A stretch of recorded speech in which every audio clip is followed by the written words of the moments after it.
नमस्कार। सप्ताह 10 में ह्यूमन कंप्यूटर इंटरेक्शन के इस अंक में आपका पुनः स्वागत है। चलिए इस सप्ताह में हम जानते हैं कैसे आर्टिफिशियल इंटेलिजेंस, कृत्रिम बुद्धिमत्ता और लार्ज लैंग्वेज मॉडल, बड़ी भाषा मॉडल जो होते हैं, कैसे वह हमारे आज के मानव केंद्रित सिस्टम को और भी अच्छा ऑटोमेटेड बनाने में, स्वचालित बनाने में हमारी मदद करते हैं। कैसे वह जो भी सिस्टम आप बना रहे हैं, प्रोडक्ट बना रहे हैं, उसकी उपयोगिता को और भी अच्छे से कैसे बढ़ाती है, इसके बारे में हम इस सप्ताह में चर्चा करेंगे। ख़ास तौर पे आर्टिफिशियल इंटेलिजेंस को हम एससीआई के इंटरसेक्शन के साथ देखेंगे। कैसे एससीआई बेस्ड सिस्टम जो भी हम बना रहे हैं या सर्विसेज जो भी हम बना रहे हैं, कैसे एआई के माध्यम से उसको और भी अच्छा बनाया जा सकता है। चाहे वह उसके डिज़ाइन की बात हो, चाहे डेवलपमेंट की बात हो, चाहे उसको सरल बनाने की बात हो, चाहे उसको और भी तेज़ बनाने की बात हो, तो ये सारी चीज़ों के बारे में हम इस सप्ताह में चर्चा करेंगे। उसके पहले एक क्विक रिकैप कर लेते हैं, पुनरावृत्ति कर लेते हैं। जैसा कि हमने सप्ताह 8 में मूल्यांकन के बारे में सीखा था। हमने मूल्यांकन के बारे में डिस्कस करते हुए बताया था कि जो भी कंपनी है या उत्पाद को बनाने वाली संस्था है, वह कुछ भी बोल सकती है। उसके एजम्पशन के आधार पे, धारणाओं के आधार पे वह कुछ दावों को करती है कि हमारा ये जो सेवा है या उत्पाद है, वह ऐसे ढेर सारे काम को करेगा, अच्छे से करेगा, और भी अपने अलग अलग दावों का दावा करती है। पर वह कितना सही है, वह अपने दावों पे कितना खरा उतरती है, उसके लिए इन सिस्टम को अलग अलग पैमाने पे मूल्यांकन की ज़रूरत होती है। जैसा कि हमने पिछले अध्याय में हमने बात की थी, कैसे अलग अलग तरीके के मूल्यांकन होते हैं, कैसे अलग अलग मूल्यांकन के मेथड्स होते हैं, जिसके माध्यम से हम अलग अलग स्टेजेस पे उनका मूल्यांकन करते हैं। हमने बात की थी कैसे फॉर्मेटिव इवैल्यूएशन होता है, जो एक तरह से विकासात्मक मूल्यांकन होता है, जो कि पूरे विकास के दौरान, डेवलपमेंट के दौरान होता है। हमने समेटिव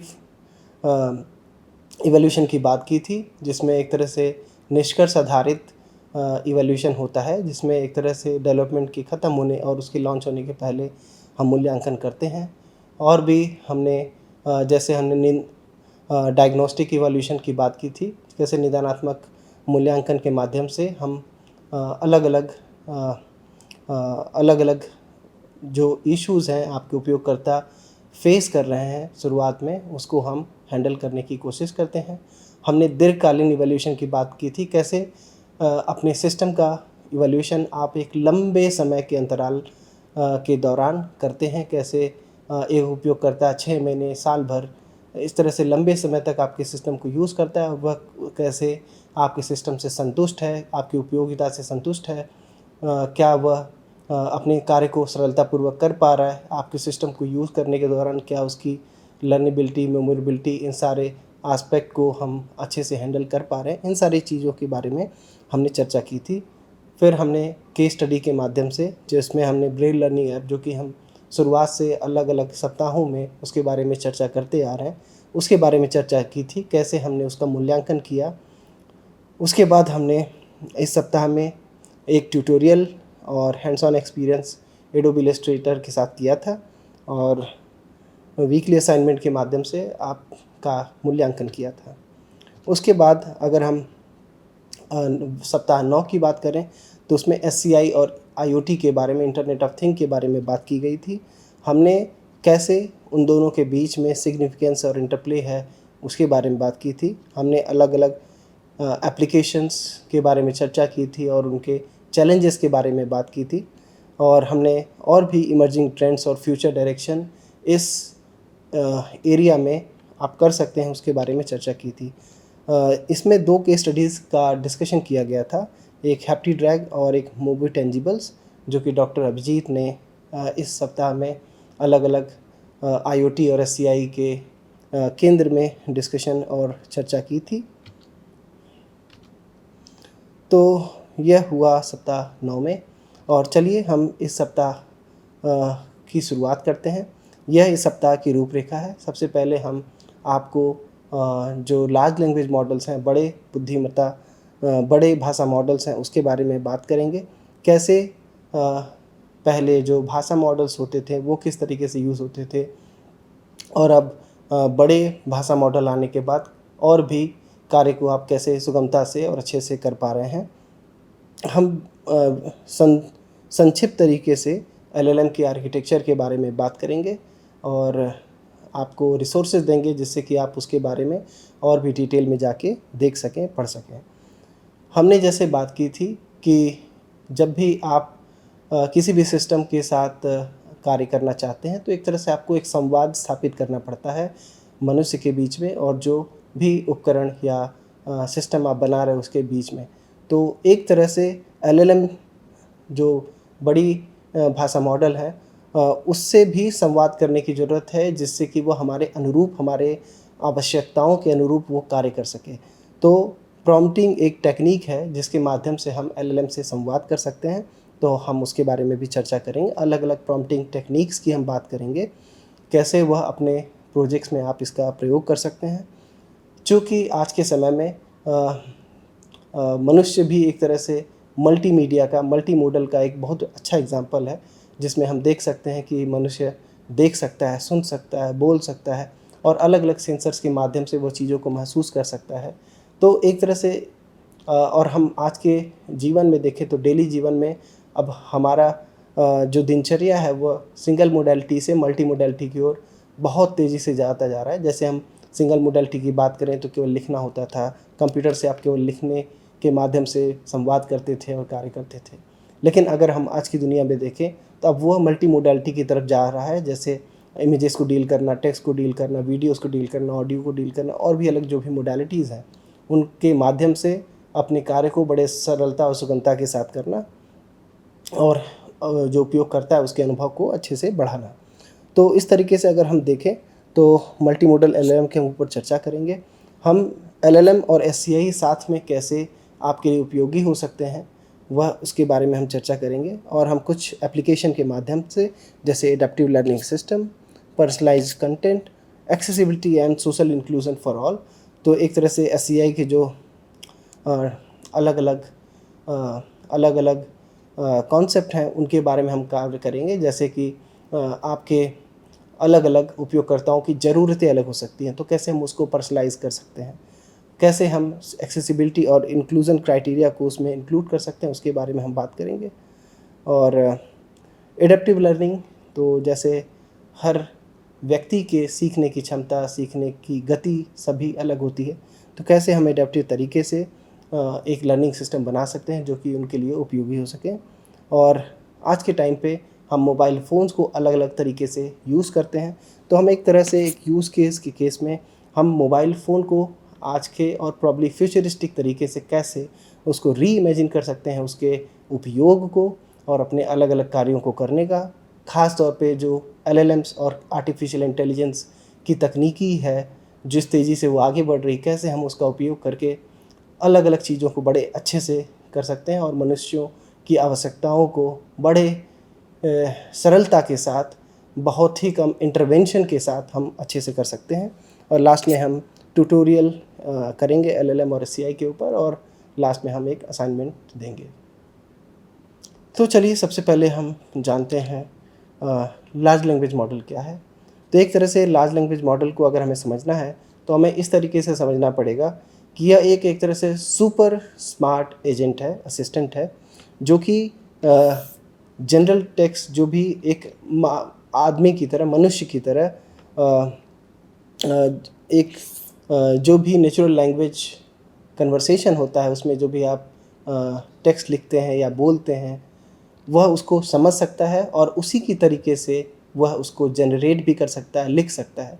जैसे उसका एक अच्छा एग्जांपल अगर हम देखें तो चैट जीपीटी आजकल आप यूज़ करते हैं, तो जो भी उससे आप प्रश्न नेचुरल लैंग्वेज में पूछते हैं, अपने सहज भाषा में पूछते हैं, तो चैट जीपीटी उसको समझ के, आपके प्रश्न को समझ के उसको उत्तर निकालता है प्रोसेस करके, और उसके बाद आपकी भाषा में पुनः उसको लिख के या बोल के या अलग अलग मोडालिटी के माध्यम से आपको उसका उत्तर देता है।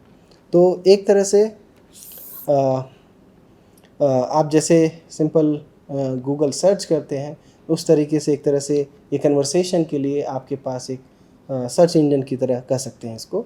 तो they are powered by artificial intelligence. जैसे आर्टिफिशियल इंटेलिजेंस का यूज़ करते हुए या ढेर सारे बहुतेरे जो इंटरनेट पे अवेलेबल डेटा है उस पे ट्रेन किया गया है।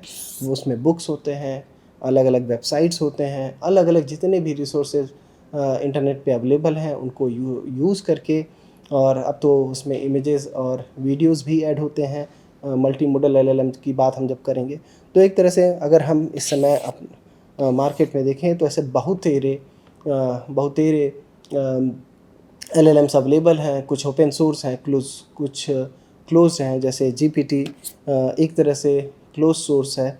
और अगर हम लामा की बात करें तो जो कि मेटा द्वारा रिलीज़ किया गया है, वह इसके अलग अलग वर्जन हैं, एक तरह से ये ओपन सोर्स है। उस तरीके से एक तरह से ढेरों ऐसे एग्जांपल हम देख सकते हैं जो कि हैं, जैसे डीप सीक है, परप्लेक्सिटी एक तरीके से आप कह सकते हैं कि सर्च इंजन की तरह है, बट उसमें आपको इन्फॉर्मेशन के साथ साथ उसके सोर्सेस को भी बताया जाता है, जिससे कि आप उसके बारे में और जानकारी प्राप्त कर सकें या उसको वैलिडेट कर सकें। इस तरह से आप देख सकते हैं ढेरों बड़े बुद्धिमत्ता इस तरह से ढेरों बड़े भाषा मॉडल पे आधारित ढेरों मॉडल्स हैं जिनको आप अलग अलग यूज़ केस में अलग अलग तरीके से अपने हिसाब से यूज़ कर सकते हैं। ज़्यादातर जो क्लोज सोर्स मॉडल हैं, अगर आप उनको यूज़ करना है तो आपको एपीआई के माध्यम से, जो वो एपीआई देते हैं उसके लिए वो पैसे चार्ज करते हैं।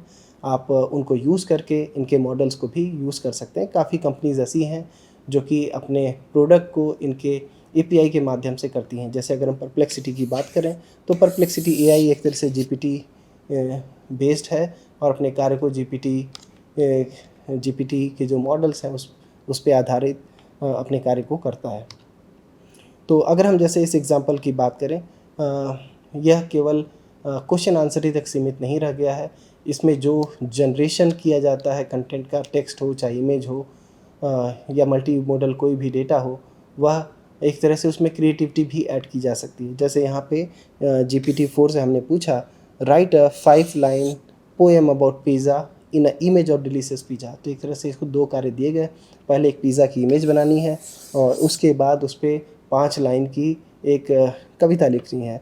तो एक तरह से देखेंगे यहाँ पे इन्होंने कविता लिखा है, hot and doughty cream, cheesy crust, a doughty dreams, topping fresh and flavour street, hot and fresh, lovely great, flavourly great वगैरह वगैरह। इस तरह से देख सकते हैं उन्होंने एक कविता लिख दी है।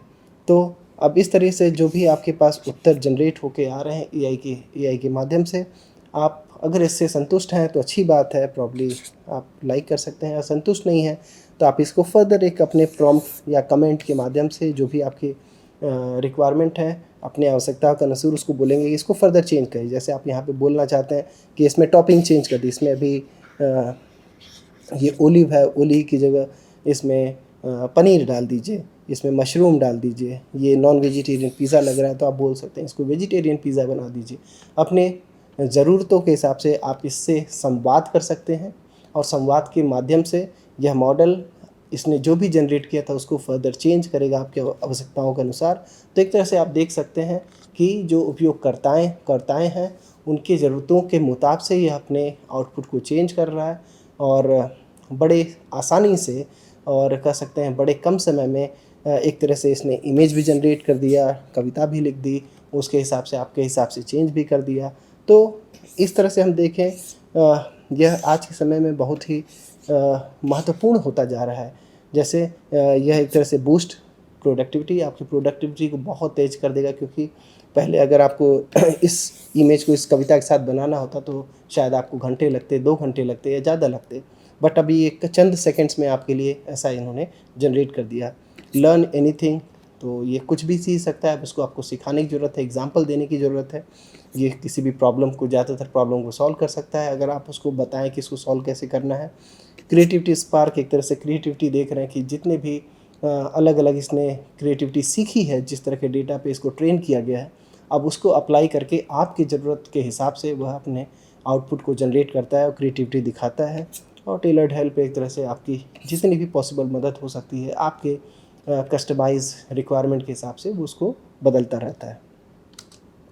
तो हमने जैसे परप्लेक्सिटी की बात की, तो अब चलिए हम परप्लेक्सिटी एआई के बारे में हल्का फुल्का जानते हैं, कैसे वो हमें मदद कर रहा है। तो परप्लेक्सिटी एआई क्या है? एक तरह से ये modern AI powered search engine है। जैसे नॉर्मल आप गूगल पे एक सर्च करते हैं, किसी भी इंफॉर्मेशन को ढूंढते हैं, तो वह कुछ लिस्ट ऑफ पेजेस को दे देता है। और अब और उन पेजेस में से आप कह सकते हैं कभी कदार जो टॉप रिज़ल्ट होता है उसके कुछ एक्सट्रैक्ट को दे देता है, कुछ पार्ट को दिखा देता है रिज़ल्ट के पहले, जिससे कि आप समझ पाएँ कि ये बोलना क्या चाह रहा है। बट ज़रूरी नहीं है कि जो प्रश्न आपने पूछे एग्जैक्टली उस जो सोर्सेस को आप या जिन पेजेस को गूगल दे रहा है सही तरीके से या पूरी तरीके से वहाँ पे आंसर किया हो सकता है उसको उत्तर देने के लिए उसको एक से ज़्यादा पेजेस को रिफ़र करना पड़े, उससे उत्तर निकालना पड़े। तो परप्लेक्सिटी एआई एक तरह से, जो कि इनके जो सीईओ हैं अरविंद आईटी मद्रास के एलुमनी हैं, और वह इस कंपनी को चला रहे हैं, और उन्होंने एक तरह से जो अपना नवाचार किया आज के टाइम पे बहुत बड़ी कंपनी बनती जा रही है। इसके माध्यम से आप जब भी कोई प्रश्न पूछते हैं तो वह अलग अलग सोर्सेज से उसका उत्तर बनाता है, जनरेट करता है, और आपको उन सोर्सेज के बारे में भी बताता है ये सोर्सेज हैं, चाहे वो वेब पेज हो, चाहे वीडियो हो, चाहे ऑडियो है, एंड सो ऑन। तो एक तरह से, और ये एलएलएम रीजनिंग जो कंबाइन करता है वो GPT-4 को यूज़ करके करता है with real time web search. और एक तरह से ये हमें प्रदान करता है कंसाइज साइटेड, जिस सोर्स को से इसने लिया है कन्वर्सेशनल आंसर, अपने प्रश्न के मुताबिक आप इसमें बात कर सकते हैं, आंसर चेंज कर सकते हैं। तो ये कैसे अलग है? So it act like a smart assistant that searches, summarises and sites, जो कि कुछ हद तक इसका कुछ पार्ट ही गूगल सर्च करता है। इस वजह से आज के समय में जितने भी नए कंपनीज आ रहे हैं वो गूगल जैसी बड़ी कंपनियों को भी चैलेंज कर पा रहे हैं, जो कि पहले लार्ज लैंग्वेज मॉडल के पहले पॉसिबल नहीं हो पा रहा था।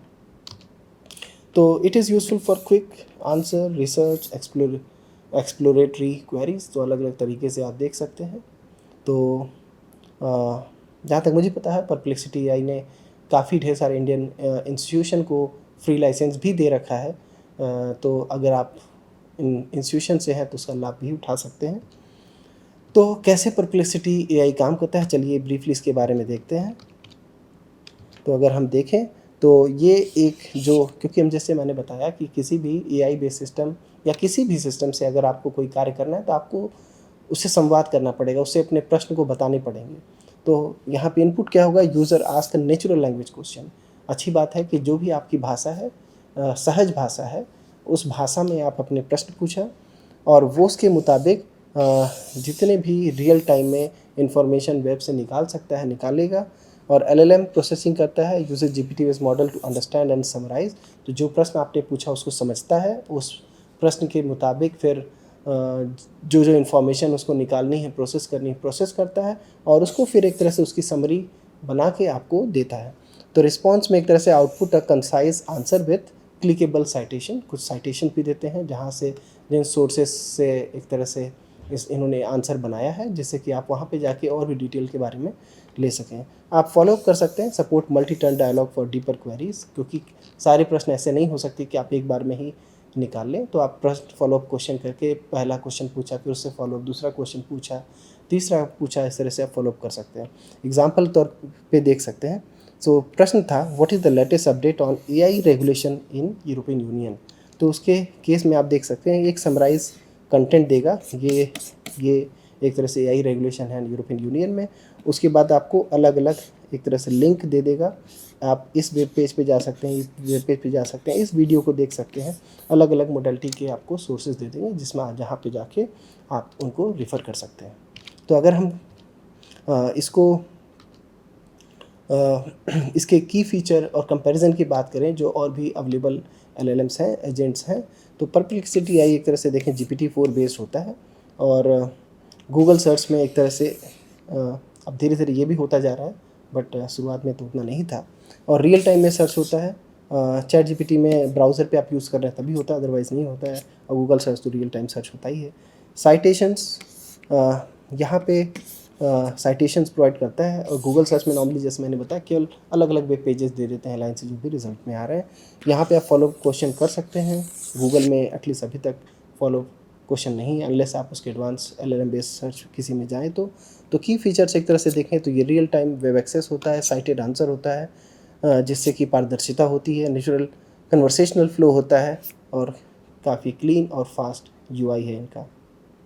तो एक तरह से देखें आप कह सकते हैं कि ये सारी चीज़ें उपयोगिता को बहुत बढ़ाती हैं, बट अगर ये सारी चीज़ें अच्छे इंटरफेस के साथ अगर हम नहीं देंगे, संपर्क बिंदु के साथ नहीं देंगे जिससे अच्छे से संवाद कर पाए, तो एक तरह से उसकी उपयोगिता कम हो जाती है, यूज़र एक्सपीरियंस कम हो जाता है। तो एक तरह से हम देख रहे हैं दोनों कैसे बड़े भाषा मॉडल को यूज़ करते हुए कैसे LLM और SCI दोनों ओवरऑल परप्लेक्सिटी AI को एक बहुत ही अच्छा सिस्टम बनाते हैं, एक समराइज्ड आंसर के लिए विथ साइटेड सोर्सेज। तो इस तरीके से आप देख सकते हैं कैसे परप्लेक्सिटी AI एक बड़ा अच्छा काम कर रहा है और आगे बढ़ रहा है। अगर हम इसके यूज़ केस की बात करें तो काफ़ी क्विक और ट्रस्टवर्दी फैक्चुअल आंसर होते हैं, क्योंकि आपको सोर्स भी दे रहा है। एकेडमिक और टेक्निकल रिसर्च के लिए, अनुसंधान के लिए काफ़ी मददगार साबित होती है, चूँकि ये समराइज़ कर रहा है करंट न्यूज़ या जो भी प्रश्न आपने पूछा तो एक तरह से उसके बारे में बता सकता है। जनरल नॉलेज और कंपैरिजन आप उनसे पूछ सकते हैं इन दोनों में क्या अंतर है, तो अगेन दोनों सोर्सेज को देख के आपको कंपैरिजन करके बता देगा। इसकी लिमिटेशन भी हैं, ऐसा तो नहीं कि सारे प्रश्न सारी समस्याओं को सॉल्व कर दिया है। तो quality depends on source material, not suited for long form content creation, limited extensibility compared to ChatGPT plugin। तो अभी भी ये इन सब चीज़ों पे परप्लेक्सिटी AI को कार्य करना है और कर ही रहे हैं।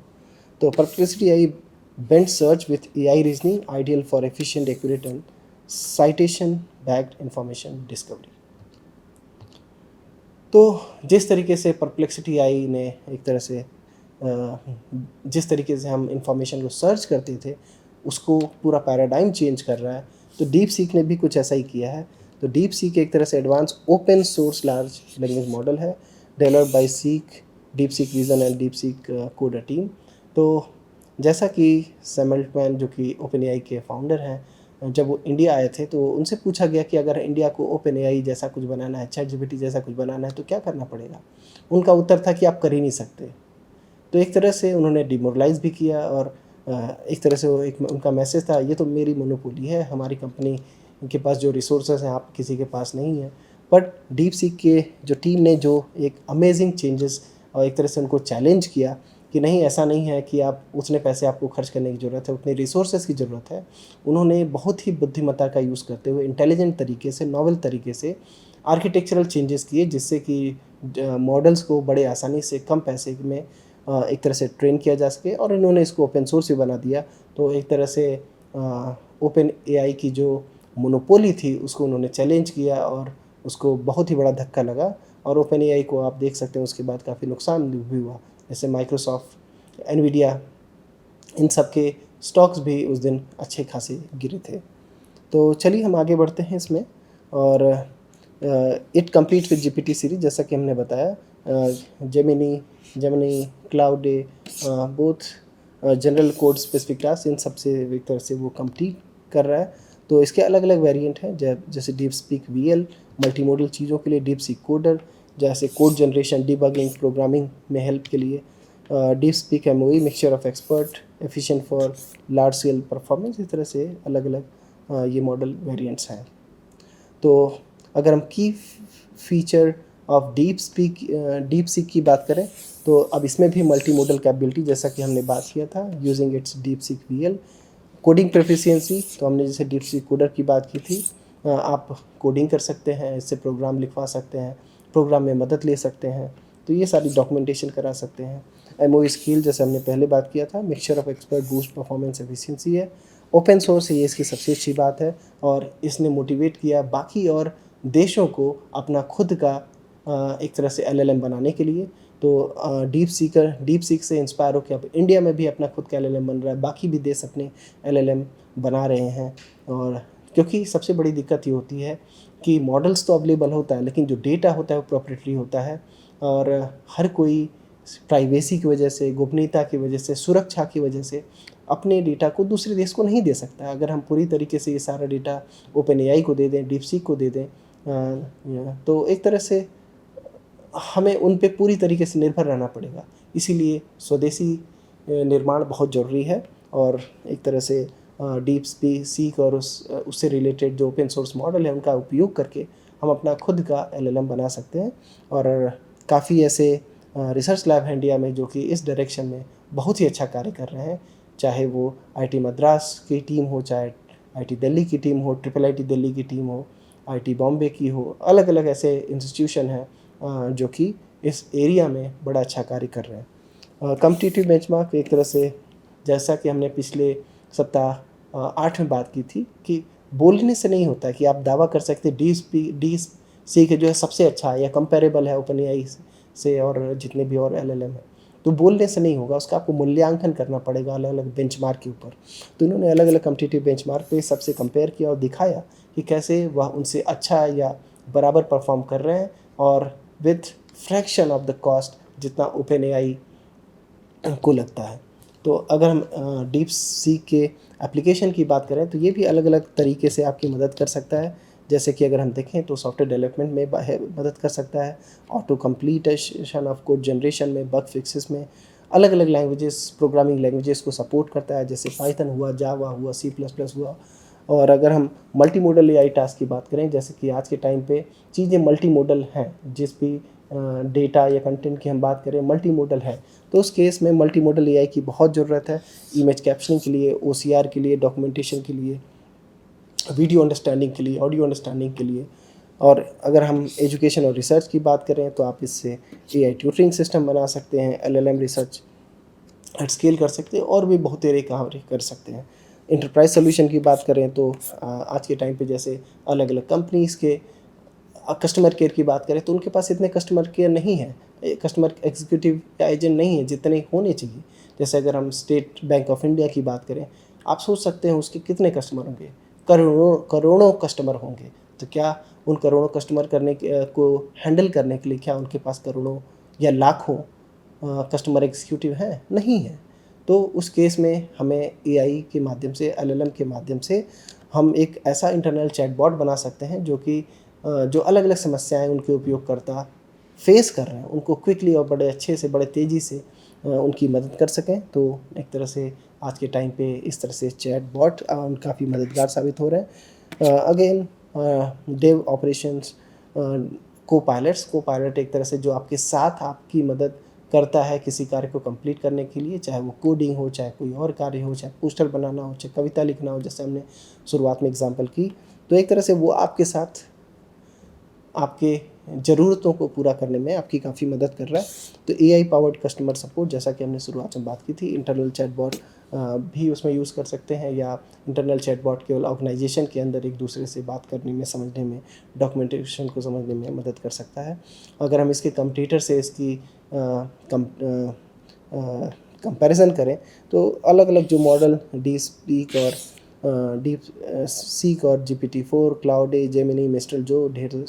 तो अगर आप देखें तो कंपैरिजन में ओपन सोर्स होते हुए भी ये बड़े अच्छे से ऑलमोस्ट सारी चीज़ों में बड़ा अच्छा कार्य कर रहा है, जबकि बाकी जो LLMs हैं अभी उतना हर लेवल पे सपोर्ट नहीं करते, बट वो भी कर ही रहे होंगे।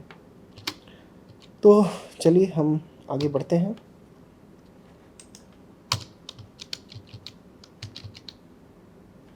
तो एक तरह से डीप सीक जो होता है offers powerful open LLM for multimodal, code centric and scalable AI application and it poised as a serious GPT competitor. तो बहुत अच्छी बात है। आज के टाइम पे ओपन AI भी एक तरह से कंपनी बनी थी, नॉन प्रॉफिटेबल कंपनी। उसने एक तरह से जितने ओपन सोर्स मॉडल और डेटा उसको यूज़ करके ही अपना मॉडल बनाया, और आज के टाइम पे वो कहती है कि वो प्रॉफिटेबल कंपनी है। तो इसलिए ओपन एआई को एक ओपन सोर्स कंपनी के द्वारा अगर ऐसा कंपटीशन मिलता है तो बहुत अच्छी बात है। तो चलिए हम जानते हैं कि लार्ज लैंग्वेज मॉडल क्या है और कैसे हम LLM बड़े भाषा मॉडल की तरफ आगे बढ़ते हैं। तो लैंग्वेज मॉडल एक तरह से कुछ नहीं है, ये नेक्स्ट वर्ड को एक तरह से प्रेडिक्ट करता है आपके सेंटेंस में। जैसे आपका सेंटेंस है triple ITD students like to, अब उसके पास आपके पास एक तरह से प्रोबेबिलिटी के माध्यम से आप कह सकते हैं कि जैसे जितने भी आपने एग्जांपल देखे अगला वर्ड कौन सा होना चाहिए, तो जो सबसे ज़्यादा प्रोबेबिलिटी है स्टडी की है तो triple IT students like to study. तो एक तरह से ऑटो कंप्लीशन उस सेंटेंस का हुआ, इस तरीके से उसकी मदद करता है। अगर हम देखें तो ये लैंग्वेज मॉडल कहाँ कहाँ यूज़ हो सकते हैं, तो ये ग्रामर के टास्क में आपको मदद कर सकते हैं। जैसे in my free time I like to, अब एक तरह से आपके पास जो पॉसिबल वर्ड्स हैं रन बनाना, तो आप रन को चूज़ करेंगे। लेक्सिकल सेमेंटिक्स की बात करें, I went to zoo to see giraffe lions and zebra, और स्पून अगर ऑप्शन है तो ऑब्वियसली यहाँ पे जानवरों की बात कर रहे हैं तो हम वहाँ पे जेब्रा को देखेंगे न कि स्पून को देखेंगे। तो एक तरह से सेमेंटिक्स को भी वो समझ रहा है, वर्ल्ड नॉलेज को समझ रहा है। जैसे the capital of Denmark is, अब यहाँ पे लंदन कोपेनहेगन लिखा है तो आपने इसको कोपेनहेगन चूज़ किया। सेंटिमेंट एनालिसिस हम निकाल सकते हैं, जैसे कोई भी मूवी रिव्यूज़ वगैरह निकालते हैं तो हम जानना चाहते हैं कि उसका रिव्यू कैसा रहा, लोगों ने उसको पसंद किया, पॉजिटिव सेंटीमेंट रहा या नेगेटिव सेंटीमेंट रहा, गुड रहा बैड रहा।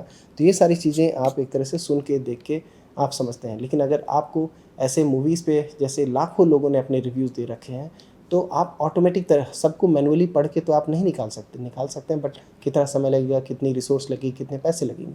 अगर हम सिंपल एक AI मॉडल के माध्यम से इन लाखों रिव्यूज़ को चंद सेकंड या मिनटों में प्रोसेस करके बता पाएँ कि ऐसा ज़्यादातर लोगों का रिव्यू है, जो कि एक ऑनेस्ट और सही रिव्यू आपको मिल पाएगा। उसी तरीके से और हार्डर सेंटिमेंट एनालिसिस कर सकते हैं, जहाँ पे जो सेंटेंसेस हैं थोड़े से कॉम्प्लेक्स हो जाएंगे, चाहे वो ट्रांसलेशन की बात हो, चाहे वो स्पेशल रीजनिंग की बात हो, चाहे वो सिंपल मैथ के क्वेश्चंस हो। तो इस तरीके से हम देखते हैं कि जो भाषा मॉडल है बहुत ही अहम भूमिका निभाता है आर्टिफिशियल इंटेलिजेंस के। जब हम नेचुरल लैंग्वेज प्रोसेसिंग की बात करते हैं तो बहुत ही अहम भूमिका निभाता है। लेकिन क्या ये भाषा मॉडल सारे प्रॉब्लम को सॉल्व करता है? तो अगर हम देखें तो जब जैसे हम थोड़े से और कॉम्प्लेक्स सिचुएशंस में जाएंगे तो जो भाषा मॉडल हैं बड़े अच्छे से काम नहीं करते। जहाँ पे करंट वर्ल्ड नॉलेज हो, जैसे the stock price of APL on March 1, 2023 is नहीं पता, नहीं निकाल सकता। अगर बहुत बड़े नंबर सम करने के लिए दे दें तो शायद वो नहीं काम करेगा। अगर जहाँ पे मल्टी स्टेप रीजनिंग की बात होती है वहाँ पे भी वो नहीं कर पाएगा अच्छे से। प्रेडिक्ट द फ्यूचर नहीं जानते, नहीं बता सकते फ्यूचर के बारे में।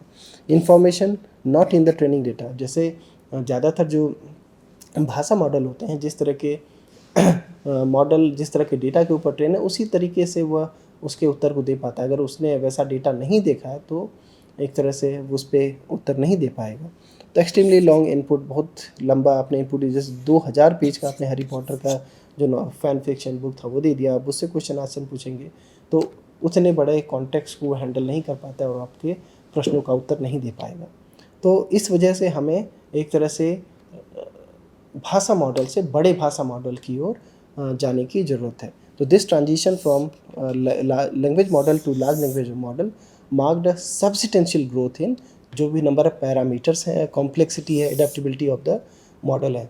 तो नंबर ऑफ पैरामीटर के बढ़ने से एक तरह से यह और भी वर्ल्ड की जानकारी एक तरह से अपने अंदर समाहित करता है और भी कठिन प्रश्नों को और भी कठिन टास्क को अब और भी बेटर तरीके से कर पाता है। अगर हम दोनों में अंतर देखें तो लैंग्वेज मॉडल जो होता है typically features a small parameter count and is suited for basic language task, जबकि इसकी जगह हम लार्ज लैंग्वेज मॉडल की बात करें तो यहाँ पे जो पैरामीटर काउंट है बहुत ही ज़्यादा होते हैं और वो हमें मदद करते हैं एडवांस लैंग्वेज प्रोसेसिंग कैपेबिलिटीज़ में। तो एक तरह से लैंग्वेज मॉडल होता है ये अच्छा होता है जो बेसिक लैंग्वेज टास्क होते हैं, जैसे text completion, next word prediction की बात कर रहे थे, सेंटिमेंट एनालिसिस की बात कर रहे थे, तो सिंपल जो चैटबॉट जो कन्वर्सेशन कर सकता है सिंपल। बट अगर हम थोड़े से कॉम्प्लेक्स सिचुएशन में जाएं या कॉम्प्लेक्स नेचुरल लैंग्वेज प्रोसेसिंग की बात करें तो लैंग्वेज मॉडल अच्छे से काम नहीं करता है, तो वहाँ पे लार्ज लैंग्वेज मॉडल बड़े अच्छे से language translation, content generation, dialogue system, इन सब चीज़ों में बहुत अच्छे से कार्य करता है। तो इसके बारे में और भी जानकारी के लिए आप इस पर्टिकुलर रिसोर्स को रेफ़र कर सकते हैं। ऐसे ढेर सारे और भी एग्जांपल्स होंगे जिनको आप देख सकते हैं।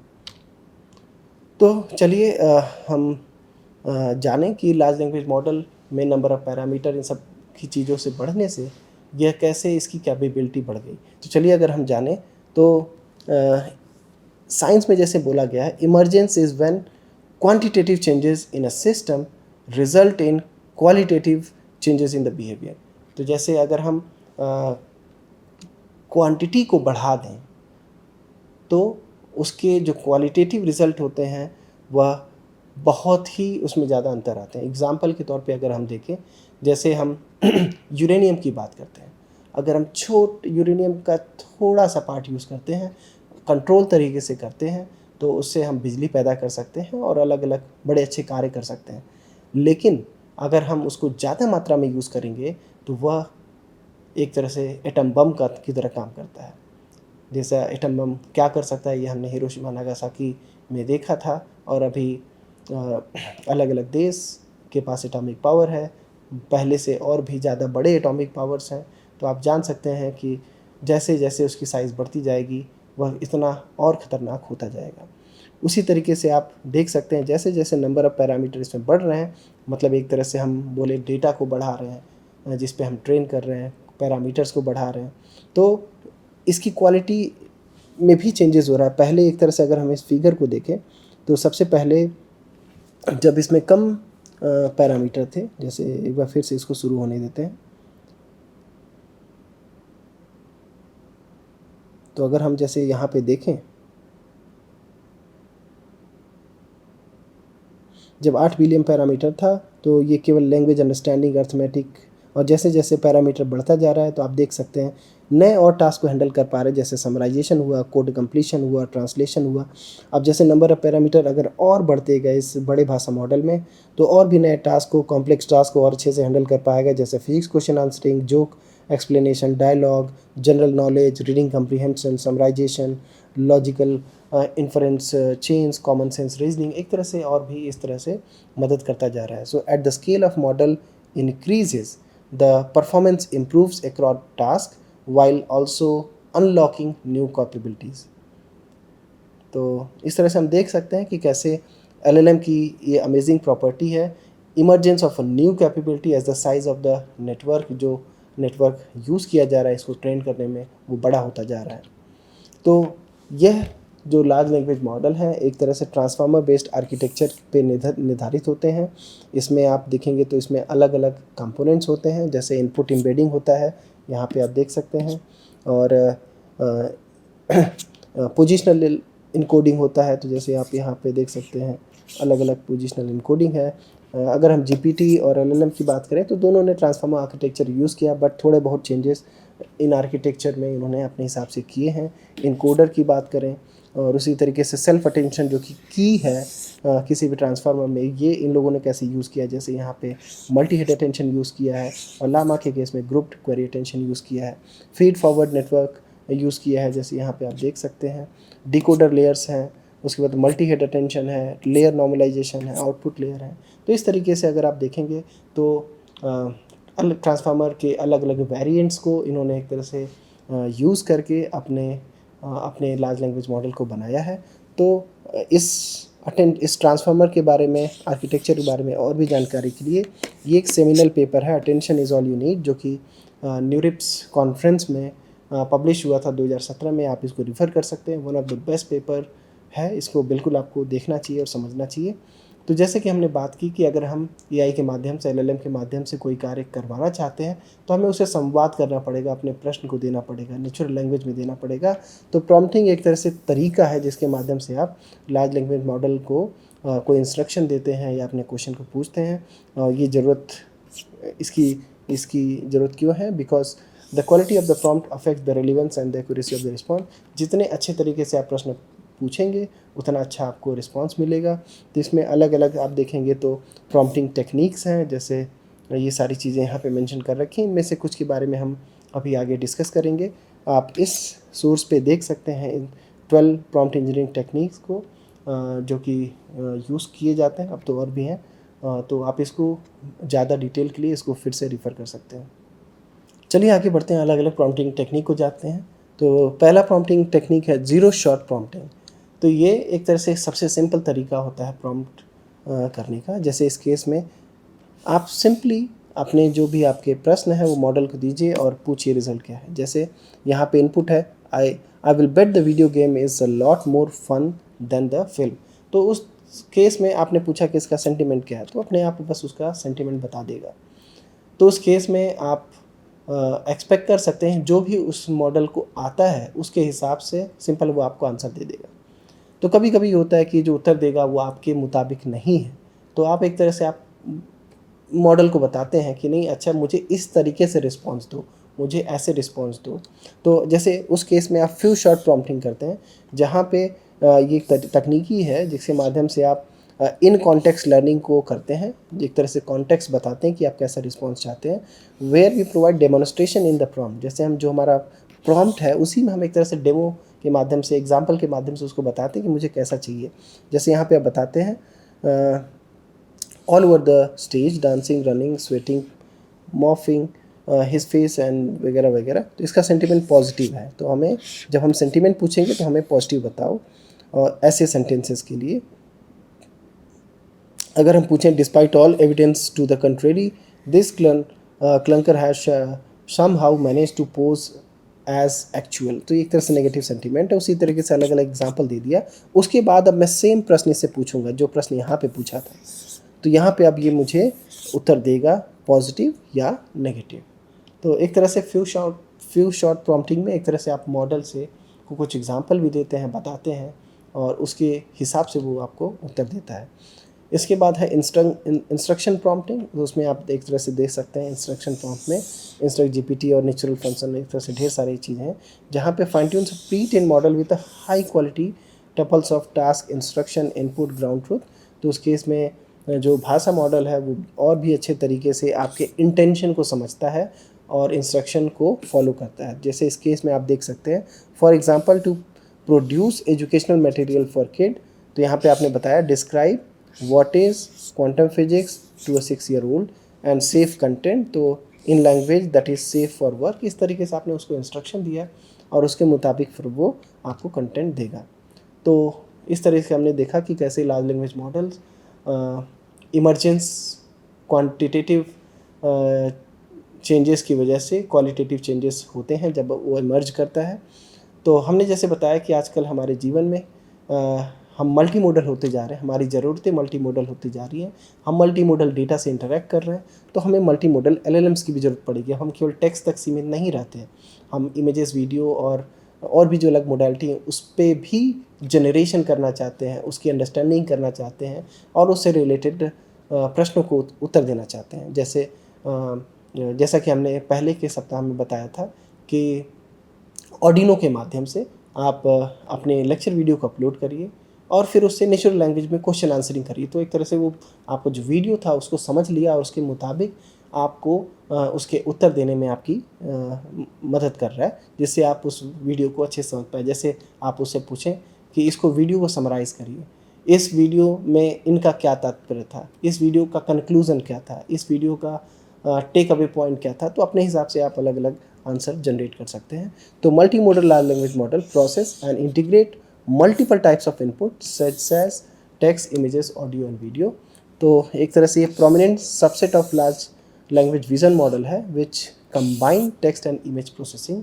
और एक तरह से ये जो मॉडल हैं कन्वर्ट करते हैं text and other data types into a common encoding space and generate response incorporating information from multiple modalities leading to more accurate and contextual output। जैसे इस केस में अलग अलग इनपुट हो सकते हैं, इमेजेस हो सकते हैं, डॉक्यूमेंट हो सकते हैं, टेक्स्ट हो सकते हैं, ऑडियो हो सकता है या वीडियो हो सकता है। तो वेरिड मल्टी मॉडल इनपुट एक तरह से जाता है और मल्टी मॉडल LLM उससे सीखता है और उसके मुताबिक आपके प्रश्न के मुताबिक वो अलग अलग मल्टी मॉडल रिस्पॉन्स आपके लिए जनरेट करता है।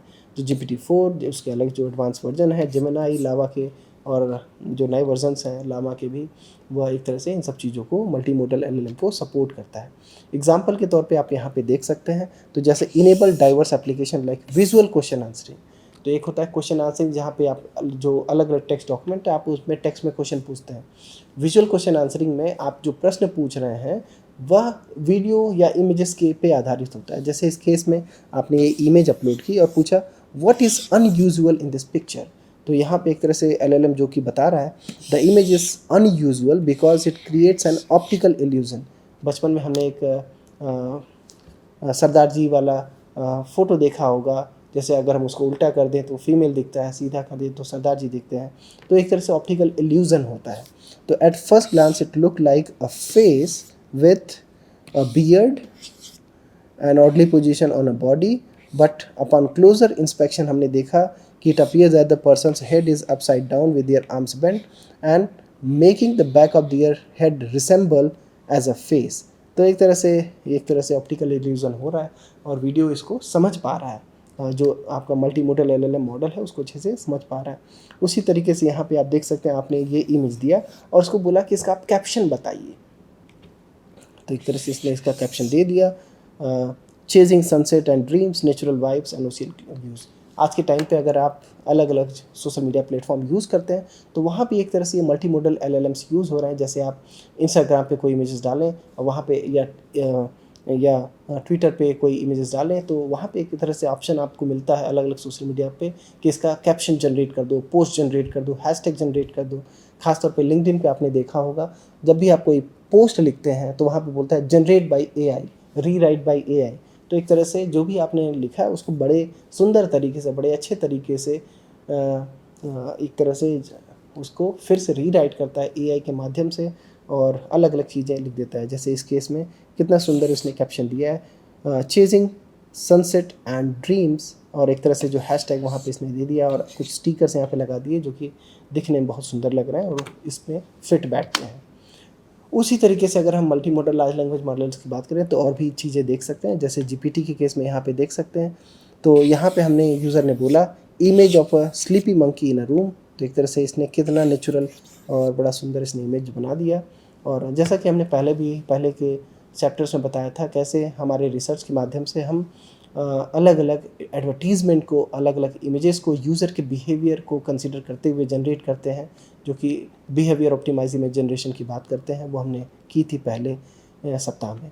तो उसी तरीके से यहाँ पे इमेज जनरेट किया है। सोरा एक तरह से OpenAI का ही वीडियो जनरेटर मॉडल है। जैसे यहाँ पे अगर हम देखें तो कैसे इसने एक वीडियो जनरेट किया है। अगर मैं इस वीडियो को प्ले करना चाहूँ, चलिए नहीं हो रहा, बट आप समझ लीजिए एक वीडियो बन जाए। सोरा के आप अनेकों एग्जाम्पल को यूट्यूब पे भी देख सकते हैं। यहाँ पे यूज़र का इनपुट था a video of live cafe, और इस तरीके से यहाँ पे वीडियो जनरेट होती है। तो आप ढेरों ऐसे एग्जाम्पल देख सकते हैं। तो अब हम अपने आते हैं कि कैसे ये LLM जो है SCI के साथ अगर हम यूज़ करें, ह्यूमन कंप्यूटर इंटरेक्शन कॉन्सेप्ट को यूज़ करते हुए यूज़ करें तो कैसे उपयोगिता को या जो उपयोग करता है उसके अनुभव को और अच्छा बना सकते हैं। तो the intersection of LLM and CI represent major leap in creating system that are more intuitive, जिससे कि वो और सहज होगा, एडेप्टिव होगा और रिस्पॉन्सिव होगा to the human needs. Human की ज़रूरतों के हिसाब से वह बड़े सहज तरीके से उनकी ज़रूरतों के हिसाब से और तेज़ी से उनको रिस्पॉन्स करेगा। Traditionally interacting with computers required users to adapt to rigid interfaces. जैसे इस केस में आप यहाँ पे देख सकते हैं, पहले आप किसी प्रश्न को पूछते थे चैटबॉट, और ज़्यादातर अभी के सिस्टम में भी यही होता है, जब भी आप कोई प्रश्न पूछते हैं तो वो आपको सेट ऑफ ऑप्शन दे देता है, बोलता है कि इसमें से आप क्या चाहते हैं, जो कि काफ़ी टाइम पे ये काफ़ी फ्रस्ट्रेटिंग होता है, यूज़र के एक्सपीरियंस को नीचे करता है, कम करता है, क्योंकि इनमें से जो भी ऑप्शन दे रहा है वो है ही नहीं आपके। और मैं श्योर हूँ कि आपको ऐसे ढेर सारे ऐसे जो चैटबॉट आप यूज़ करते होंगे अलग अलग कंपनियों के, चाहे वो ज़ोमैटो हो या स्विगी हो या अलग, उसमें काफ़ी टाइम ऐसे चैटबॉट के रिस्पॉन्स होते हैं कि आपको गिवन एन ऑप्शन आपको सेलेक्ट करना होता है, और काफ़ी टाइम ऐसा होता है कि जो प्रश्न आप पूछना चाहते हैं वो है ही नहीं।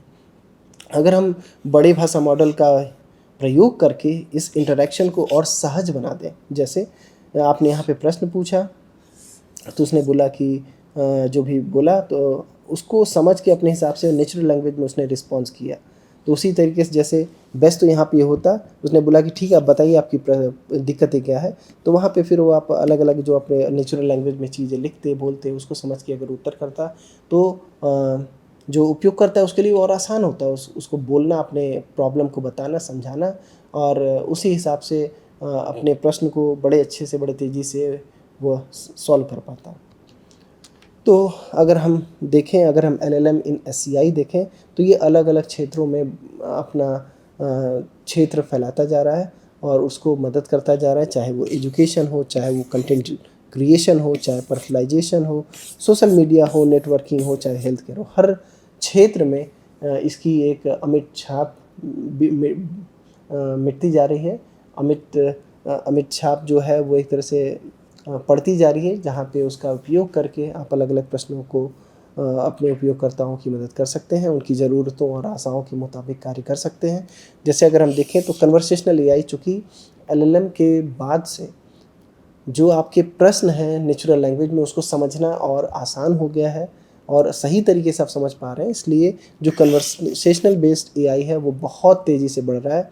हर कोई अपना चैटबॉट और कन्वर्सेशनल एजेंट बना रहा है। तो LLM make it possible for user to interact with system in natural language. तो ये नेचुरल लैंग्वेज एक तरह से की है। अब आपको जो फिक्स सेट ऑफ ऑप्शंस हैं, क्वेश्चंस हैं, उसको नहीं चूज़ करना पड़ेगा। आप अपनी सहज भाषा में जो भी आपके प्रश्न हैं आप लिखिए, बोलिए और उसके हिसाब से वो आपको उत्तर देगा और आपके प्रॉब्लम को सॉल्व करेगा। तो removing the need of technical knowledge और कॉम्प्लेक्स कमांड्स और फिक्स सेट ऑफ जो रिजिड इंटरफेस है। So broader adoption of AI, तो from customer support to customer creative tool to LLMs are becoming ubiquitous in SCI application. तो हर तरफ हम देख रहे हैं कैसे एआई बेस्ड टेक्नोलॉजी है वो हमें जो भी हम अपने रियल लाइफ में चीज़ें यूज़ कर रहे हैं, चाहे वो सोशल मीडिया हो, इंस्टाग्राम हो, चाहे वो फेसबुक हो, चाहे लिंक्डइन हो, चाहे आज के टाइम पे गिटहब हो, अलग अलग कोड जनरेशन के लिए अभी आप देख रहे हैं वो यूज़ कर रहा है, डिबगिंग में आपकी मदद कर रहा है। ह्यूमन सेंटर्ड एआई, मानव को केंद्र में रखते हुए कैसे आप एआई के माध्यम से उसके कार्यों को कर सकते हैं, सही तरीके से कर सकते हैं। तो ये सारी चीज़ें हम देखें तो as an AI system become more capable and it is crucial to align them with the human needs and the value which is the core philosophy of SCI। तो अगर हम इन चीज़ों को ध्यान में रखते हुए SCI के कोर प्रिंसिपल को ध्यान में रखते हुए एआई को यूज़ करेंगे तो वह वरदान है, अदरवाइज़ वह एक तरह से अभिशाप भी बन सकती है।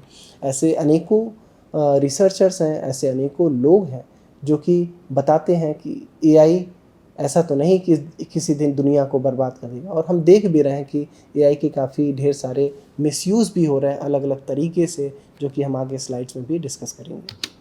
तो एडेप्टिव लर्निंग सिस्टम की हम बात करें, जैसे हम बोला कि एप्लीकेशन की हम बात करते हैं, तो personalise the learning experience by adjusting content based on the individual needs and performance. जैसे हमने बात की कि अलग अलग जो स्टूडेंट्स हैं, उपयोगकर्ता हैं, उनकी बुद्धिमत्ता अलग है, उनके समझने की क्षमता अलग है, वह उनकी भाषा अलग है, उनके अलग अलग एक तरह से नीड्स हैं।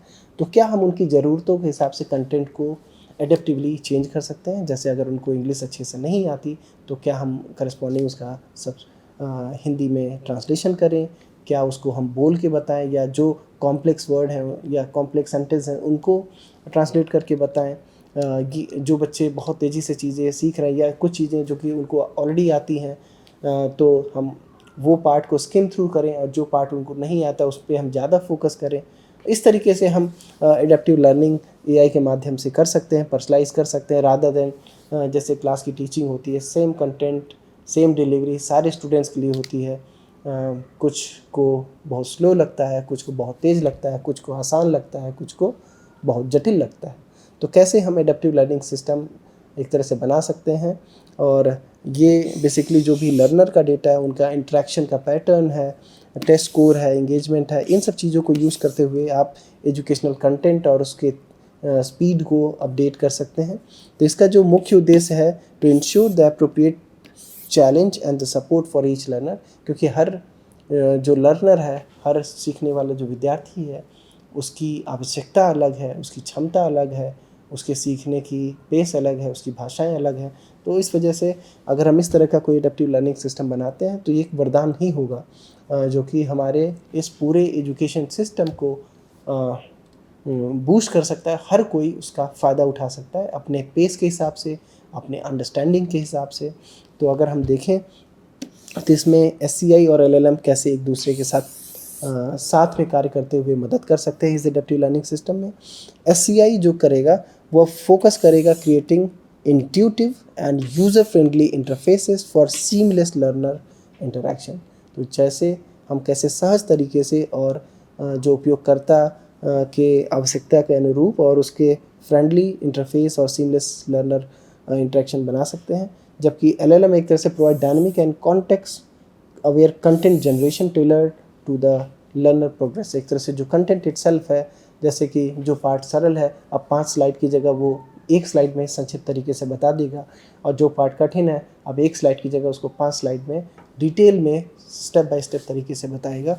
तो इसी तरीके से CI में provides personalised learning path, instant feedback and real time suggestion. जो आपको यूज़र दे रहा है या इंडिकेट कर रहा है उनको सीख के कैसे हम अपने मॉडल में इंटीग्रेट कर सकते हैं। तो जनरल पर्सनलाइज क्विजेस, इसके जो भी फीडबैक मिला है या जो भी उसने टेस्ट में परफॉर्म किया है, तो personalise quizzes, explanation, learning material based on the learner performance. तो हम जब भी SCI की बात करते हैं, इंक्लूसिविटी की बात करते हैं, तो it ensures accessibility and usability for diverse learner with different needs. और उसी तरीके से it offer real time support such as simplified explanation और अल्टरनेट सोर्स व्हेन और लर्नर स्ट्रगल। जैसे हम परप्लेक्सिटी AI की बात कर रहे थे कि वहाँ पे अलग अलग सोर्सेज भी दे रहा है, नहीं तो जो चीज़ें एक तो समरी दे दिया, अलग अलग सोर्सेज दे दिया। अब आपको नहीं समझ में आ रहा है तो आप फर्दर उन रिसोर्सेज को बोल सकते हैं, जैसे उसको बोल सकते हैं कि ये जो सोर्स है इसमें से इसको थोड़ा और इलेबोरेट करके बताओ, इस कॉन्सेप्ट को थोड़ा सा और इलेबोरेट करके बताओ। तो एक तरह से जो एडेप्टिव लर्निंग सिस्टम है बड़े अच्छे तरीके से आपकी मदद कर सकता है चीज़ों को, जटिल चीज़ों को समझने के लिए और एक अच्छा ओवरव्यू देने के लिए, जो चीज़ें आप पहले से पढ़ चुके हैं।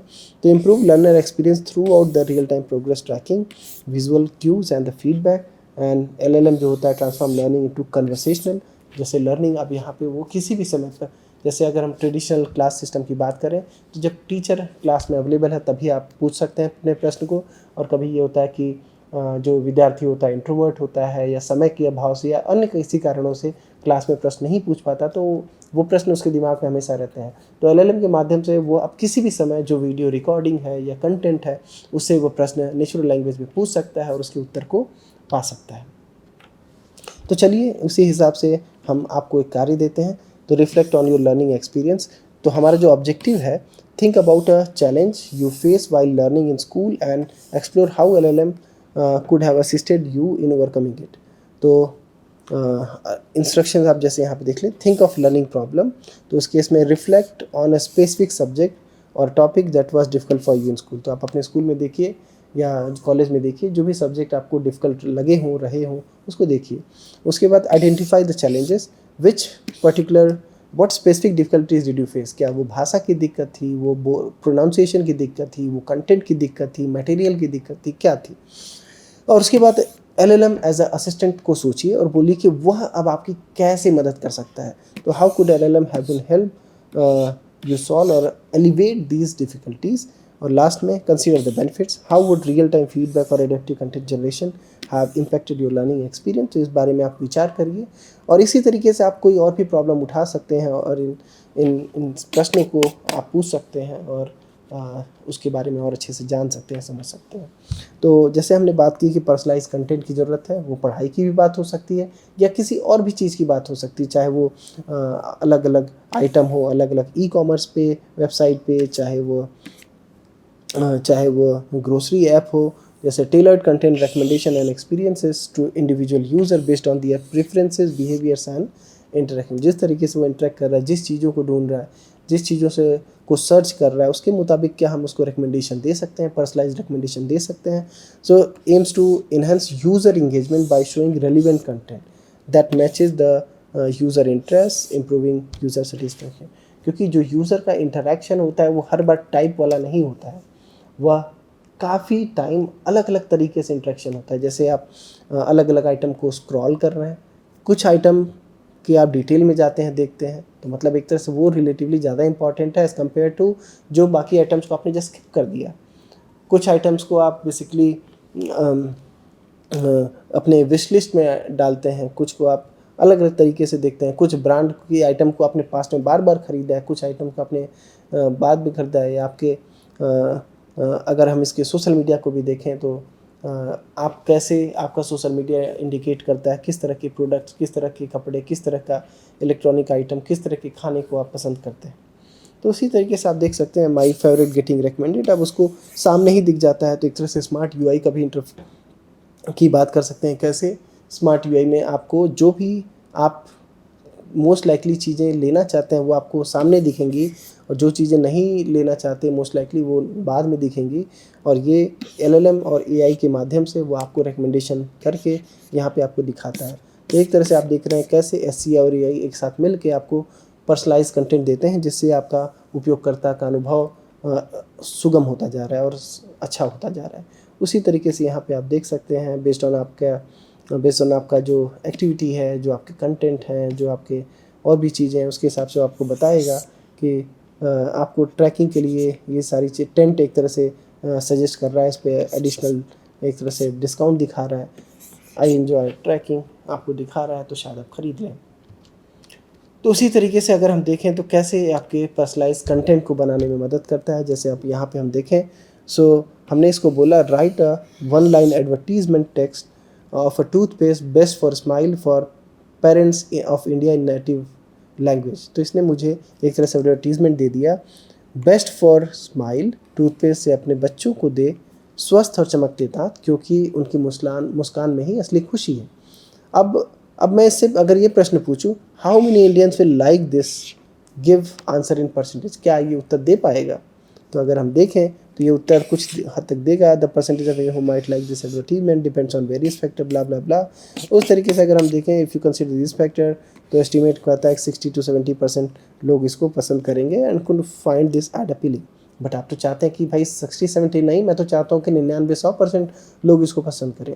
तो आप इससे फिर फर्दर कन्वर्स करेंगे और आपके रिक्वायरमेंट के हिसाब से, पर्सनलाइजेशन के हिसाब से ये एक तरह से आपको हेल्प करेगा कंटेंट जनरेशन में, इस 1 लाइन एडवर्टीजमेंट टेक्स्ट में। तो एक तरह से आप देखेंगे तो large language model for personalisation content generation में, रिकमेंडेशन में बहुत अच्छे तरीके से आजकल यूज़ हो रहा है और आपकी मदद कर रहा है। तो उसी तरीके से अगर हम एक अपने रिसर्च प्रॉब्लम की बात करें, तो काफ़ी हद तक जो इस तरह से एलएलएम से रिस्पांस देते हैं वो जेनरिक रिस्पांस होते हैं। बट कभी कभी आप ऐसे मेंटल ट्रॉमा और ऐसे सिचुएशन में होते हैं कि अगर कोई आपको अच्छे तरीके से, स्पिरिचुअल तरीके से बताए तो शायद आप थोड़ा सा अच्छा फील करें। तो जैसे इस केस में आपने देखा कि an example of with a given context conversation between a patient with a chatbot and patient's query on struggling to maintain a relation with their partner। अब वो अपने पार्टनर के साथ जो रिलेशनशिप है उससे थोड़ा सा परेशान है, तो कैसे आप उसको थोड़ा सा स्ट्रेट फॉरवर्ड की बजाय आप थोड़े से स्पिरिचुअल या थोड़े से फ्रेंडली तरीके से उसको रिस्पॉन्स दे सकते हैं। जैसे various LLM fine tune on GPT data set, ये एक तरह से आप देखेंगे जो रिस्पॉन्सेज आ रहे हैं अलग अलग एग्जिस्टिंग मॉडल्स के साथ। जैसे यहाँ पे लामा के थ्रू है, मिस्ट्रल के थ्रू है, फाई के थ्रू है, इस तरीके से। और हमने अपना जो खुद का मॉडल बनाया है उसके माध्यम से हम एक तरह से स्पिरिचुअल रिस्पॉन्स यहाँ पे जो उसने प्रश्न पूछा है वहाँ पे एक तरह से रिस्पॉन्ड कर रहे हैं। और ये एक तरह से भगवत गीता के पे बेस्ड है, उसकी की लर्निंग के ऊपर बेस्ड है। तो हमारे रिसर्च पेपर में जो कि अमन सिंह जनक और डॉक्टर जनीन शुक्ला के साथ किया गया है, आप इसको इंटरनेट पे देख सकते हैं और उसके बारे में और जान सकते हैं कैसे हम स्पिरिचुअल एलएलएम बना रहे हैं जो कि एक अच्छा स्पिरिचुअल रिस्पांस आपको दे सकता है और आपको एक तरह से सुकून दे सकता है अपने उत्तर के माध्यम से, जो कि अगेन जैसे कि हमने बताया भगवत गीता की लर्निंग पे बेस्ड है। तो आप इसको देख सकते हैं। सो पर्सनलाइजेशन इन कंटेंट में अगर हम आगे बात करें तो कैसे आप जैसे अलग अलग इमेज जनरेट कर सकते हैं। तो जैसे यहाँ पे यूज़र इंटरफेस जनरेट कर सकते हैं। तो जैसे SCI design interfaces that make personalised recommendation prominent and easy to access ensuring smooth. तो उस तरीके से आप यूज़र इंटरफेस में, पर्सनलाइज यूज़र इंटरफेस में आपकी मदद कर सकता है। जैसा कि हमने पिछले एग्जांपल में बताया था, पर्सनलाइज फीडबैक दे सकता है। जैसे LLM use data to generate feedback and suggest that help user make better choice. जैसे you might like this product because you recently browsing history वगैरह। तो अगर आप कुछ फीडबैक देंगे तो उनको समझना, रिलेट करना आसान हो जाएगा। Continuous learning both SCI and LLMs help refine personalization over the time as they collect more data on the user preferences, behavior and creating a self improving system। जैसे कि हमने पहले सप्ताह में भी बताया था कि हमारा एक वर्क है जिसमें हम बिहेवियर एलएलएम में बिहेवियर टोकन्स को, बिहेवियर यूज़र के जो अलग अलग बिहेवियर हैं, जैसे कि अलग कंटेंट को लाइक करना या उस पर जो कमेंट कर रहे हैं, उन चीज़ों से सीखते हुए कैसे हम एक बिहेवियर ऑप्टिमाइज LLM बना सकते हैं और वो कैसे अलग अलग कार्यों को कर सकता है, तो इसको हमने पहले सप्ताह में डिस्कस किया था। आप हमारे रिसर्च पेपर को आप रिफ़र कर सकते हैं इसके बारे में और भी ज़्यादा जानकारी पाने के लिए। तो पर्सनलाइजेशन इन कंटेंट में अगर हम इसके फ़ायदे देखें तो इट इन्हांसेस इंगेजमेंट, क्योंकि हमारा अल्टीमेट एम क्या होता है कि हमें इंगेजमेंट बढ़ाना है, हमें यूज़र एक्सपीरियंस को बढ़ाना है। तो better user experience, conversion rate को बढ़ाना, जितने लोग हमारे प्रोडक्ट को यूज़ कर रहे हैं वो और भी यूज़ करें। तो personalise product recommendation in e-commerce, meal suggestion in food apps, post recommendation in social media lead to higher conversion rate वगैरह। तो कैसे अगर आप इन सब माध्यम से, पर्सनलाइज कंटेंट के माध्यम से अलग अलग इसके फ़ायदे हैं जो कि कुछ यहाँ पे इंगित हैं, और भी चीज़ें हो सकती हैं, आप इसके बारे में सोच सकते हैं। जैसे कि हमने बात किया कि किसी भी मानव केंद्रित सिस्टम के लिए अगर हम डिज़ाइन प्रिंसिपल की बात करें, हम SCI कोर फंडामेंटल की बात करें, तो हमें एक्सेसिबिलिटी और इंक्लूसिविटी की बात करनी है। तो कैसे हम एक्सेसिबल और सोशल इंक्लूजन सिस्टम बना सकते हैं, तो LLM इसमें भी एक अहम रोल आजकल निभा रहा है। जैसे what is accessibility in digital applications, जैसे यहाँ पे making application usable by specially abled और डिफरेंटली एबल्ड पीपल। तो ensuring equal access to the digital resources and services, कैसे कर पा रहा है। तो एक तरह से हम देख रहे हैं कि आज के टाइम पे हमारे पास ASR टेक्निक है, हमारे पास जो कि जो हम भी बोल रहे हैं उसको टेक्स्ट में कन्वर्ट कर, हमारे पास ट्रांसलेशन टेक्निक है, जो भी हमने एक तरह से बोला जो टेक्स्ट है उसको एक लैंग्वेज से दूसरी लैंग्वेज में कर सकते हैं, उसको हम टेक्स्ट टू स्पीच कर सकते हैं, हम जेस्चर को रिकॉग्नाइज करके उसके प्रश्न को समझ सकते हैं, जेस्चर टू टेक्स्ट कर सकते हैं, जेस्चर टू स्पीच। अभी MIT का एक स्टूडेंट था, उसने एक ऐसा बनाया जिसमें जेस्चर के माध्यम से वह जो भी जेस्चर कर रहा है वो करस्पॉन्डिंग स्पीच में बोलता जा रहा है, तो उन्होंने बनाया। तो वो भी सिस्टम आप देख सकते हैं। ऐसे ढेर सारे एक्सेसिबल टेक्नोलॉजी सामने आ रहे हैं जो कि बड़ी भाषा मॉडल का उपयोग करके अलग अलग जो उनके सेवा या उत्पाद हैं उनमें उनको इंटीग्रेट कर रहे हैं। तो एक तरह से social inclusion in technology, designing technology that accommodate diverse group, ensuring that marginalized or underrepresented users are not excluded, promoting digital equity। तो एक तरह से आप देख सकते हैं कैसे माइक्रोसॉफ्ट का सेंसिंग ऐप AI ऐप है, वह मदद करता है जो ब्लाइंड और विजुअली इम्पेयर्ड यूज़र्स हैं। तो आप इसके बारे में और इस लिंक पे देख सकते हैं, जान सकते हैं। और ऐसे ढेर सारे और भी एग्जांपल्स हैं जो AI के माध्यम से, AI को यूज़ करते हुए, LLM को यूज़ करते हुए अपने सेवा को या अपने उत्पाद को और भी इंटेलिजेंट बना रहे हैं। तो how LLM contribute to accessibility, तो एक तरह से LLM जो है अलग अलग एप्लीकेशन को इनेबल करता है समझने में और रिस्पॉन्ड करने में, जो कि वॉइस कमांड है, चाहे हैंड्स फ्री नेविगेशन हो for user with physical disabilities. ये एक तरह से जनरेट करता है alternative text description for images, video and other media, making content accessible for visually impaired user. हमने पर्सनलाइज एक्सेसिबिलिटी फीचर की बात की थी। LLM can adopt to the content offering alternative format, जैसे आप एक फॉर्मेट से दूसरे फॉर्मेट में कन्वर्ट करना चाहते हैं तो LLM आपके लिए कर सकता है बेस्ड ऑन जैसी आपकी ज़रूरतें हों। मल्टीलिंगुअल सपोर्ट प्रोवाइड करता है, अगर आपको एक भाषा नहीं आती दूसरी आती है तो LLM enable real time translation and localise content, enhancing social inclusion for the user with different linguistic background.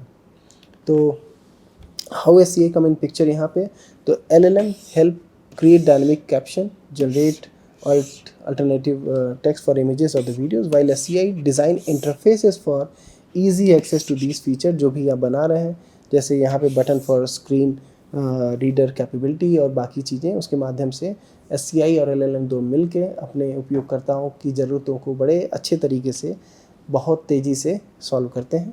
तो LLM provide voice command for navigation, SCI design for easy to read fonts, clear category labels and straightforward checkout.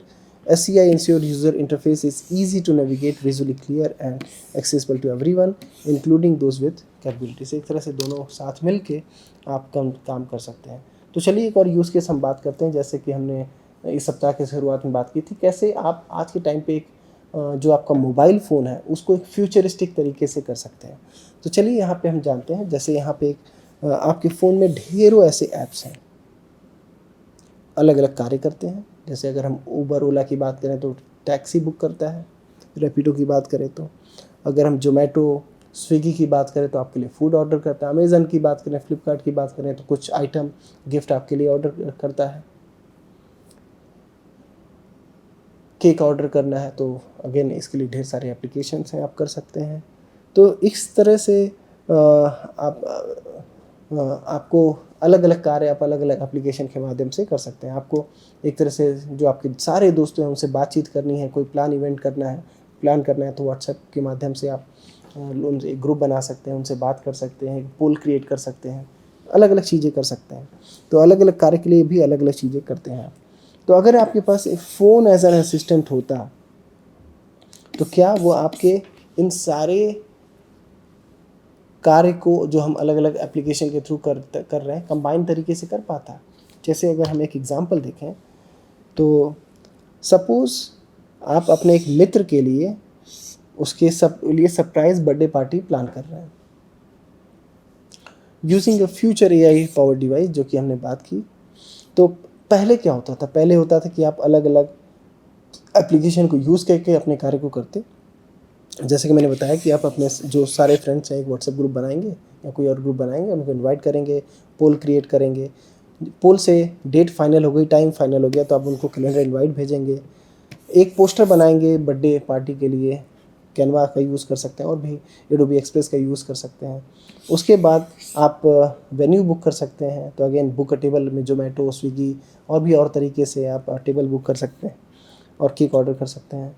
उसके बाद of course भाई उसको तो दोस्त है तो उसको गिफ्ट भी देना पड़ेगा, तो आप अमेज़न या फ्लिपकार्ट से आपने गिफ्ट ऑर्डर किया। तो अभी करंट सिचुएशन टायरिंग है। आप एक तरह से जो उस ओवरऑल बर्थडे पार्टी को प्लान करने के लिए आपको अलग अलग एप्लीकेशन के माध्यम से अलग अलग कार्य करना पड़ रहा है। एज्यूम करिए अगर ये सारी चीज़ें आपने केवल बस बोली और ये जो मोबाइल एडवांस मोबाइल एप्लीकेशन था वो सारी चीज़ें आपके लिए आपने आप कर दिया स्टेप बाय स्टेप तरीके से। जैसे आपने बोला कि plan a surprise party for Anna on Saturday evening, invite all close friends वगैरह वगैरह, इस तरह से आप ये करिए। तो सिंपल LLM जो कि मोबाइल आपका एजेंट है वो sure I will do, relax, chill. तो उसने फिर एक तरह से सारी चीज़ें कर दी। उसने सारे दोस्तों से कोऑर्डिनेट कर लिया, बुक कर दिया, ऑर्डर कर दिया, केक वेन्यू बुक कर दिया, क्रिएट डिटेल इटनली कर दिया, कैलेंडर इनवाइट भेज दिया, सबको भेज दिया। तो कितनी आसानी से वो सारी चीज़ें आपके लिए कर पाएगा बिना आपको हैसल परेशान किए हुए। तो LLM इसलिए here transform SCI into more fluid conversational interaction, removing the need for switching between applications, stream lining, complex multitask वगैरह वगैरह। एक और अगर हम एग्जांपल की बात करें, जैसे आपके मोबाइल फ़ोन में ऊबर भी है, ओला भी है, रैपिडो भी है, ब्लू स्मार्ट है, ढेर सारे ऐसे एप्लीकेशन हैं। आपको एक सोर्स से डेस्टिनेशन पे जाना होता है तो शायद आपने रियलाइज़ किया होगा कि अलग अलग एप्लीकेशन में सेम सोर्स और डेस्टिनेशन के लिए अलग अलग पैसे लग रहे हैं। बाय डिफ़ॉल्ट आप किसको चूज़ करना चाहेंगे? आप चाहते हैं कि जो सबसे कम पैसे ले रहे हैं उनको लें, लेकिन आपकी आदत है कि आप हर बार ऊबर से बुक करते हैं। तो भले ही ऊबर 400 रुपये ले रहा है जबकि बाकी और एप्लीकेशन पे आपको 200 रुपये में ही सेम राइड मिल रही है। तो अगर आप LLM एजेंट का यूज़ करते हैं या एक तरह से एजेंट का यूज़ करते हैं जो कि सब पे प्राइस चेक करने के बाद उस एप्लीकेशन पे आपकी राइड बुक करता है जो कि सबसे सस्ती थी, तो बड़ा अच्छा होता है। उसी तरीके से आप देखते हैं अलग अलग खाने जो आप अलग अलग रेस्टोरेंट पे बुक करेंगे, सेम खाना सेम रेस्टोरेंट से अलग अलग एप्लीकेशन पे अलग अलग डिस्काउंट के बाद अलग अलग पैसे में मिलते हैं। तो आप कहाँ से ऑर्डर करना चाहेंगे? आप वहाँ से ऑर्डर करना चाहेंगे जहाँ पे आपको सबसे सस्ता पड़े। तो यही चीज़ें हैं, ये चीज़ें आप एक तरह से देख सकते हैं कैसे आप इसको री-इमेजिन कर सकते हैं आज के मोबाइल फ़ोन को फ्यूचरिस्ट है। और वो दिन दूर नहीं है। ऐसे ढेरों ऐसे एग्जाम्पल भी आए कंपनीज़ के, जैसे आपने दिखा कि सुंदर पिचई फ़ोन करता है और अपने आप उसके लिए बुक अपॉइंटमेंट कर देता है डॉक्टर का, तो कि book an appointment for this. तो वो उसको बोलता है कि ठीक है, उसको डॉक्टर कॉल लगाता है, पता चलता है वो उस दिन अवेलेबल नहीं है, अगले दिन अवेलेबल है, तो ये इससे फॉलोअप करता है या कैलेंडर चेक कर लेता है, अच्छा इस दिन अवेलेबल है, चलिए इस दिन हम बुक कर देते हैं वगैरह वगैरह। तो इस तरीके से हम अब यूज़र को परेशान होने की ज़रूरत नहीं है, यूज़र को बार बार बोदर करने की ज़रूरत नहीं है। आपने बस अपना जो आपकी रिक्वायरमेंट है आपने बता दिया और उसके मुताबिक AI एजेंट ने सारा कार्य करके आपका कार्य जॉब डन। तो अगर हम समराइज़ करें इस चैप्टर को, तो SCI जो अध्ययन करता है हमारे जो अलग अलग उपयोगकर्ता हैं, कैसे वो टेक्नोलॉजी से इंटरेक्ट करते हैं, कैसे हम सहज डिज़ाइन के ऊपर बात करते हैं, उपयोगिता के बारे में बात करते हैं, कैसे हम उसको सुगम बनाने की बात करते हैं, कैसे हम सारे लोगों को अपनी सर्विसेज प्रदान करते हैं, चाहे वो डिफरेंटली एबल लोग हों या स्पेशली एबल भी लोग हों। And what are the crucial for creating AI system are engaging and easy to use, कैसे हम उसको एंगेजिंग और बहुत आसानी से यूज़ करने के लिए बना सकते हैं। तो लार्ज लैंग्वेज मॉडल जैसे जो हैं वो leverage vast data and deep learning to generate human like text और अदर मोडेलिटी, जैसे आज के टाइम पे इमेज और वीडियो बनाते हैं with application in areas like chatbot, content creation, education.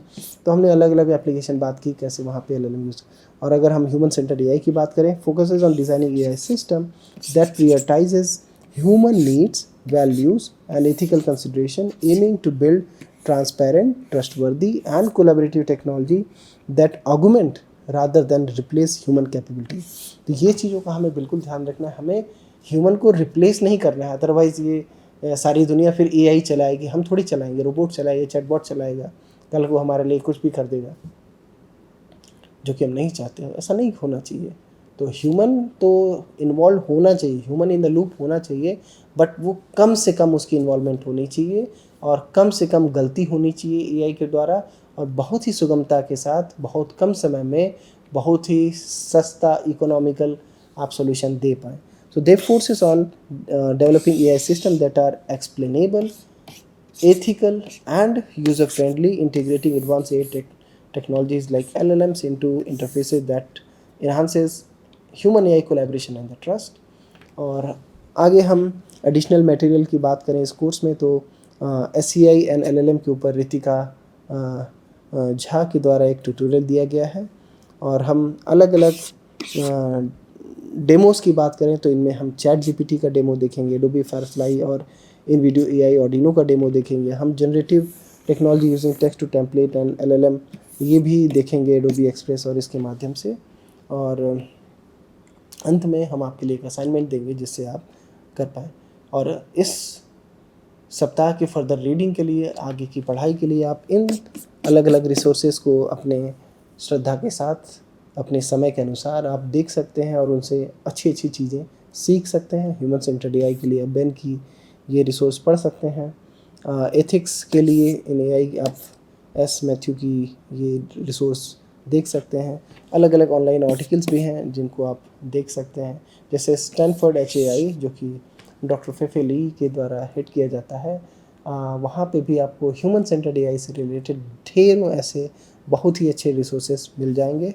और इसी के साथ इस सप्ताह में मैं आपसे अलविदा लेता हूँ और अगले सप्ताह में मैं पुनः प्रस्तुत होऊंगा एक अलग टॉपिक के लिए। धन्यवाद।